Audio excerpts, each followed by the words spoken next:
Hi guys, welcome back to my YouTube channel. If you're new here, welcome. If you're a returning subscriber, thank you for stopping by again. So on today's exciting video, we are going to be diving into the world of e-commerce and digital marketing. So if you're an entrepreneur or you're just curious about how the digital market works or how building an online store works, then you're in for a treat. So just sit back, grab your favorite snack, and let's explore the ins and outs of building and thriving successfully in the digital marketplace. When you hear digital market or e-commerce, like what comes to your mind is simply running your business online, like simply not having a specific physical location for your brand or for your business, but just like running it online, like the online marketing, online ads, and electronically running your business. If you're considering starting an online store or e-marketing, you would have to make market research, right?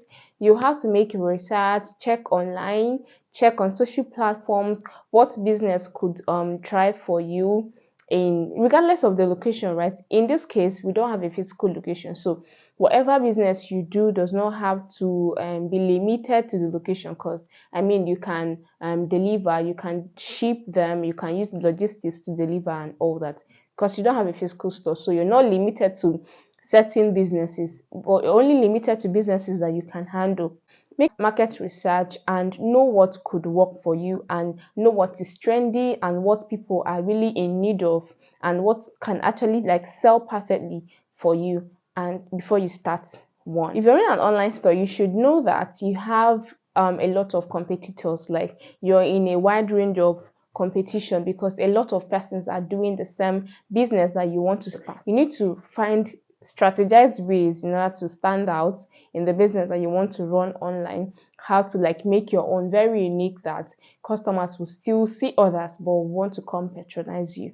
If you're in an online store and you are considering opening a website, or you already have a website for your online business, some persons create websites for their businesses that you can easily shop on their website. If you want to purchase something, you should consider creating a website that is user friendly, right? You won't create a website that is very slow, like it's not so user friendly, and before someone can place an order on the website, it has to take a whole lot. So you should consider running a website or creating a website that your customers can easily use to place an order and then get their order delivered to them as soon as possible. Website that the speed is quite encouraging, not the one that is very slow, like you're trying to make purchases and then it's still loading carts, and you're finding it difficult to like make progress. So you have to build a website that is up to date, not something outdated. Like try to check people, or try to check business website, or how to create business. If you don't know how to do that, you could, like, there are some people that are website experts. You can employ them or pay them to do so for you. So you need to consider creating a functional website, a website that is up to date, and one that is secure, that will not tamper with the customer's details or your client's information. You get, don't just fill up your website and make it crowded so that it looks so busy, as if something is going on there when actually nothing is going on. There are some goods that are out of stock. Please update them on the website and let the clients know that it's out of stock, or let the user know that it's out of stock. Don't pile up goods on your website that are not available for sale. And if there are price changes, please update them on your website. If some prices are higher, update them on your website so that the customer doesn't add to cart, and at the end of the day you're telling her to add extra money because the goods that she picked are not same price anymore. Make sure your website is updated. One tip I'm going to drop, okay, if you have a website and it's not so functional, people are not really shopping from it, try to run sales, try to run like black market, Friday sales and weekend sales, something like that, and direct it to your website. You get, like, run sales and tell them that the sale is happening only on your website.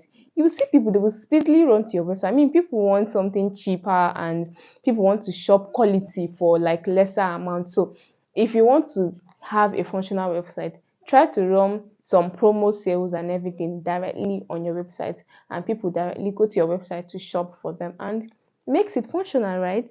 Thank you. You're also going to be dealing with cyber security. Cyber security and cyber crimes is like the deal for the day, or the deal of this period. You see a lot of persons complaining that, oh, their website has been hacked, their Instagram account has been hacked, Facebook business account has been hacked. So you should have that stamina to face cyber crimes. And for you to avoid that, you have to build a very strong website, create security that people cannot easily tamper with, and make sure you're from time to time checking your site, checking your business page, updating your site, and following up with your business page and your website. Don't just create one and then let it be like that. This is where you sell from. This is where like you make your ends meet. So don't just abandon it. Try to look into them to avoid people tampering with your business page, or avoid people tampering with your customer details or your conversation with your client. Another thing that an online store entails is building customer trust. I mean, the customer is not seeing you, right? The customer can't come to you or can't see you physically. So they will have to actually see an extra stuff for them to trust you. How do you build this customer trust? Customer trust can be like through making videos of your product, or you working on your product, or reviews that comes from your old clients or your returning customers. You could just like put up extra stuffs to build this customer trust. The fact that some customers would want to see you in person, like they want to come to your store and see what you're selling, to know if you're real or you're just like faking the business online. Like I had an encounter recently where a client wanted to like come to my office to see my product or test my product before paying or before shopping for it. But I had to like find another means to make the person understand that, okay, this is like real. You have to like trust that this is real, and you can just order maybe a smaller package and we'll send it across to you. You eat it and then believe that, okay, we're actually the ones making this, right? Or you could just place an order and come pick up. Do you get? So in a situation whereby you're having customer trust issues, you would have to like strive to put extra effort in order to ensure that your customer is trusting your business, is trustworthy and transparent enough, right? Content creation, of course, is online. So how do we buy from you if you don't create content with your goods or with your product? So having an online store automatically makes you a content creation, whether or not you like it. If you don't want to be a content creator, just go and open a walk-in store. But if you're not considering opening a walk-in store, then you should actually create content and show people what you sell. Creating quality content, so not like just anyhow content, because you have competitors. Remember, you have people that are competing with you, and you're in a very wide marketplace. So you have to create like content that stand out, content that are convincing, that are engaging, educating, or something that could just lure somebody to like buying from you. You get? So you have to like be a very good content creator. One major advantage that comes with running an online store is the fact that you would run away from certain expenses like paying house rent. You get? Maintenance and rent. Let's talk about maintenance and rent. You won't have to like pay for any rent at the end of the year or something. The money for rent goes to you, and you're not trying to maintain anything in your shop. You're not trying to like overdo, if that's the word. So you run away from maintenance and rent and all those expenses. Now you're making your money and it's going directly to you. You're not trying to pay anybody for anything. And then if you're running an online store, you have minimal work labor force, right? You have just a few labor force that you work with. You're not like in a physical location that would require plenty persons like salesperson, this and that. So it's if you were supposed to have like 20 persons attending to customers physically, if you're in an online store, it might reduce to an extent. It depends on what kind of business you're doing. Actually, some business require like a lot of labor force in order to like carry them out, whether online or offline. Take customer feedback and response very seriously, okay? Because that's what will help you improve your customer experience, help you improve your website, and help you make better sales and better purchases. So if you're in an online store, you should consider making your customer experience worthwhile and making them come back again, something that can make them come back. If you're in an online store, one challenge that you face is shipping and logistics, because Okay, someone has placed an order, like someone has ordered your product online, right? You would have to ship the product. You have to like let the product get to the person, since the person is not coming directly to you to pick up the product. So you have to like do your very best to ensure that the product gets to the person, and this takes a lot of stress. Like, it's not just about sending the product. Has the product gotten to the person? Recently my sister made an order, like she ordered a footwear online, and they told her it will get to her in 8 days time. I think this is like the third week and she has not even gotten it yet. So it's part of the customer experience and the whole shipping and logistics stuff. The issue might not even be from the person that is sending the footwear. It might be from the logistics company that they gave the footwear to dispatch to the person. Do you get? It might be from like shipping issues. It might be that the car spoiled on the road. It might be that something could just happen like from nowhere. And this is one major challenge that online businesses face, because how do you explain to your client that, oh, this happened, that happened? Try to like look into that, and so that your customer shopping experience will be exquisite and it will make them come back again. Another major problem that we face is supplier dependence. This is majorly for people that are into drop shipping, people that don't have the product with them. You're only marketing for somebody that has the goods, and probably adding 1 or 2% on the normal price so that you make your own profit. Let's say you're into drop shipping and then you posted a particular goods, you posted an outfit or a shoe or an accessory, and someone has placed an order for this. You have to go back to your supplier, right, to tell them, oh, I've got an order for shoe, I've got an order for a particular wear, and they will send it to you before the customer could get it. What if you try to reach out to your supplier after collecting money from the customer and your supplier had phone issues, your supplier is not available at the moment, or the goods is sold out? How do you explain to your customer that this is what happened? And I mean, it affects your business, right? So supplier dependence is one major issue that online business owners face.